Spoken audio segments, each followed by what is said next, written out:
പാവം എൻ്റെ അമ്മാമ്മ 2 ദിവസം എനിക്ക് ഒട്ടുമെന്ന് പറഞ്ഞാൽ ഒട്ടും വയ്യ. എൻ്റെ അമ്മാമ്മ തന്നെ എന്തൊക്കെ പറഞ്ഞാലും എനിക്ക് എൻ്റെ അമ്മാമ്മയോട് ആ ഒരു സ്നേഹം എനിക്ക് ഇന്നും ഉള്ളതിൻ്റെ കാരണം അതാ. അമ്മാമ്മ തന്നെ എനിക്ക് ചായ ഇട്ട് പാവം ഹലിക്കോൺ വെച്ച് ഹലിക്കോണ് ഒരു കൈ കൊണ്ട് പതുക്കെ പതുക്കെ നീക്കി നീക്കി ഈ കട്ടിലില് ഒരമ്മ കൊണ്ട് തരുന്ന കണക്ക് എനിക്ക് ചായ, ബിസ്ക്കറ്റ് ഇവിടെ കൊണ്ട് വെച്ച്. എന്നിട്ട് എന്നോട് പറഞ്ഞു, "എടുത്ത് കഴിക്കണേ. ഞാൻ അപ്പുറത്ത് പോയിരുന്ന് കഴിക്കട്ടെ." സത്യം പറഞ്ഞാൽ പുള്ളി വീഴുമോന്നൊരു പേടി എനിക്കുണ്ടായിരുന്നു. പിന്നെ അതേ കണക്ക് തന്നെ നമ്മുടെ കുറുക്കെന്ന് പറഞ്ഞാല് ഈ കിഴങ്ങ്, ക്യാരറ്റ്, തക്കാളി, സവാള, പരിപ്പ് എല്ലാം കൂടെ ഇട്ടിട്ട് ഒരു കുറുക്ക് പോലെ അമ്മാമ്മയ്ക്ക് അറിയാവുന്ന രീതിയിൽ അമ്മാമ്മ ഉണ്ടാക്കി.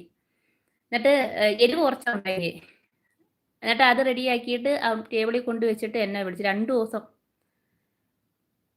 എന്നിട്ട് ഞാൻ പറഞ്ഞു, മക്കളൊക്കെ അറിയുകയാണെങ്കിൽ എന്നിട്ട് പറഞ്ഞു, "മക്കളൊന്നും അറിയത്തില്ല. നമ്മള് വീട്ടിൽ ഞാനും നീയും മാത്രമല്ലേ ഉള്ളൂ. എനിക്ക് വയ്യാതെ വരുമ്പോൾ നീ എന്നെ എത്ര ഇതായിട്ടാ നോക്കുന്നത്. എന്നിട്ട് ഇപ്പം നിനക്കൊട്ടും വയ്യ. നിനക്ക് എഴുന്നേക്കാൻ പറ്റുന്നില്ല."